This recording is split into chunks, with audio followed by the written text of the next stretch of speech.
then other guys are just soft. But if I fight Ilya or Armin, I'm gonna absolutely rinse their lives. I'm just gonna absolutely terrorise them. You know what I mean? Yeah. Like, but if I fight like Max Holloway or Charles Oliveira, I wouldn't, because I respect them and I like them. Yeah. Like, I respect, don't get me wrong, I respect Ilya, but we've had beef for years. I think he's a little helmet. So I'd love to fight him and give him but Armin, I don't. That's a phenomenal. Bro, he calls people sausages. It's the best thing in the world. I'm telling you. Armin Saruki, and I've got no respect for it at all. He's just a rich kid. He's like, daddy's a millionaire. You know what I mean? So where does the respect come from in fighting? Like the guys that you respect versus don't respect. Like it's the fighting. Don't get Armin's a good fighter, like, to be honest, but I just can't respect him because like he's living on daddy's money. Yeah. And without that, he wouldn't be where he is. Paddy the Baddy Pimblett just unleashed his most brutal warning yet, sending shockwaves through the UFC lightweight division.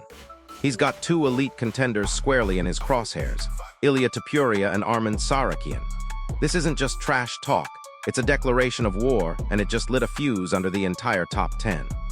To save his life, he couldn't grapple if his Mars life depended on it, lad. You know what I mean? If I had that guillotine wrapped up on Armin, he's going on. Look, Paddy's confidence isn't some new act, especially when Armin Tsarukyan's name comes up. The Englishman has been holding onto a mountain of hostility for Tsarukyan, relentlessly pushing for this matchup, making it crystal clear he wants nothing more than to settle their bitter rivalry inside that octagon. He wants this fight more than anything. Being offered to fight Armin, if I ever got offered to fight Armin, I would have punched his head in by now.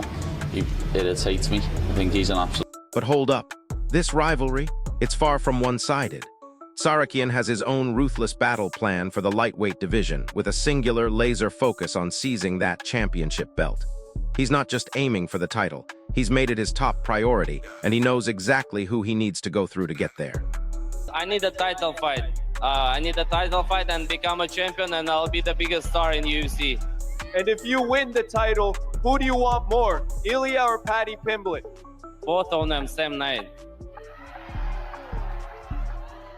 Easy, man, easy. Armin isn't just focused on becoming UFC champion. He's already called out two very specific fighters he wants to face, Ilia Topuria and, you guessed it, Paddy Pimblett. This isn't just about rankings. This is about legacy, settling scores, and proving he's the absolute best in the world. Reaching the top. And Paddy Pimblett, he has zero MMA skills. He's just has a chin, and that's it.com. Did you just say that's it.com? Yeah. This is my new word. Wow. That's it.com. I like it. I wasn't expecting that, to be honest. What did you think of the technique? He has zero technique, to be honest. Oh my god.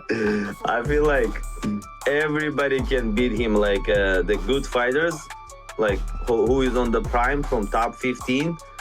Everybody can beat unless like... And get this, Paddy isn't just looking at Armin. There's another name he's brought up again and again, Ilia Topuria. He sees a fight with Topuria as absolutely inevitable, a clash that has asterisk to happen before either of their careers ends. He's even confidently claiming he'll beat Topuria and send him straight back down to featherweight. Respect, don't get me wrong, I respect Ilya, but we've had beef for years.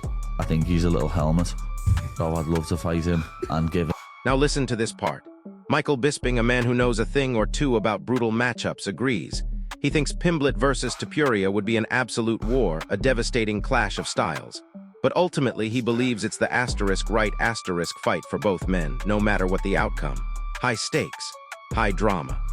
Topuria, you think you're gonna fight? When do you think that'll happen? I don't know. I just think, I know it's inevitable in the next couple of years. I've got to fight him. There's no way we end up. But the real question here is Topuria genuinely ready for another major challenge? Kamaru Usman thinks this potential comeback fight is a huge opportunity for Ilya.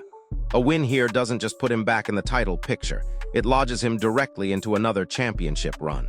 The stakes couldn't be higher for the Spaniard. Fight, but I'll tell you what, win or lose, I still think it's the fight to just engage it. So they're both coming off losses. And if he wins against Benoit Saint-Denis, well, Ilia Topuria is the former undisputed lightweight champion of the world. So it's still a good, logical matchup. And these two absolutely hate one another. There'll be a lot of drama in the build-up to the fight. And I, for one, want to see it settled. This potential comeback has captured everyone's attention, and here's why. Islam Makhachev for a long time was seen as practically untouchable.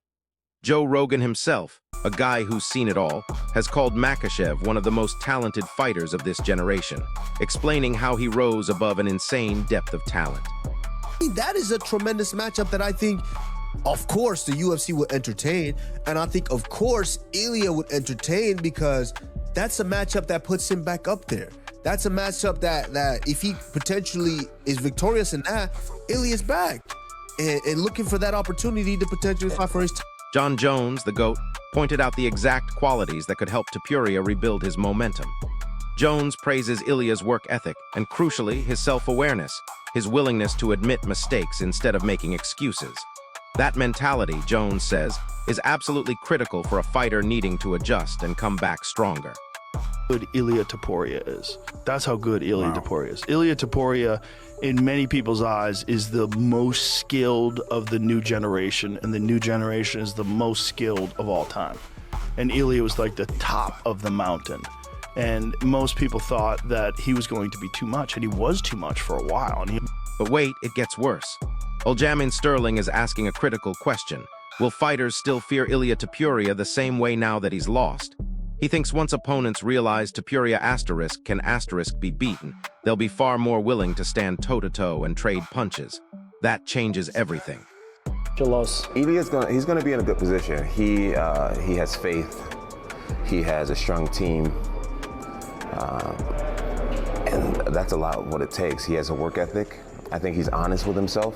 Ilia and I, we share the same agent, and we were talking about him earlier today, and what I heard was that he's humble, that he is honest. He realized that he just didn't perform well, and I think that's the #1 step of getting back into the ring in a healthy way.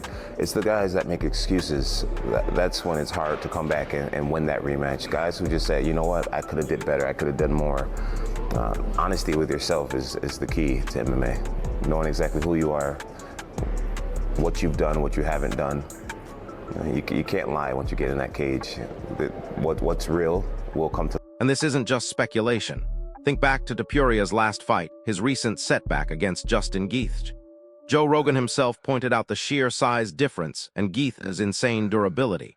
Topuria poured everything he had into trying to break him, dumping significant energy, yet Gaethje just kept coming forward.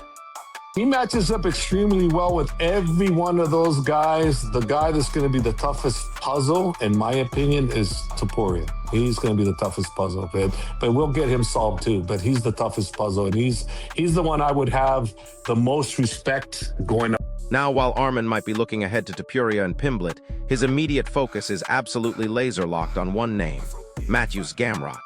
Tsarukyan knows UFC 331 isn't just another fight. It's the gatekeeper. Win this, and he finally gets that championship shot he's been obsessing over. He will come back and show good performance, because I see Ilia is a good fighter, bro. He's hard. He has good punch, he has good wrestling, good skills in the ground. But if he focus again, maybe he will be champion again. I don't know. Okay. Do you think? But this fight changes life, but we don't know which way. Yeah, absolutely. But here's the kicker. Tim Welch, one of the sharpest minds in the game, knows Arman's first move against Gamrot is to take away that striking weapon. Expect Tsarukyan to bring the heat from the opening bell, stay incredibly disciplined, and consistently force wrestling exchanges. This is a chess match at the highest level.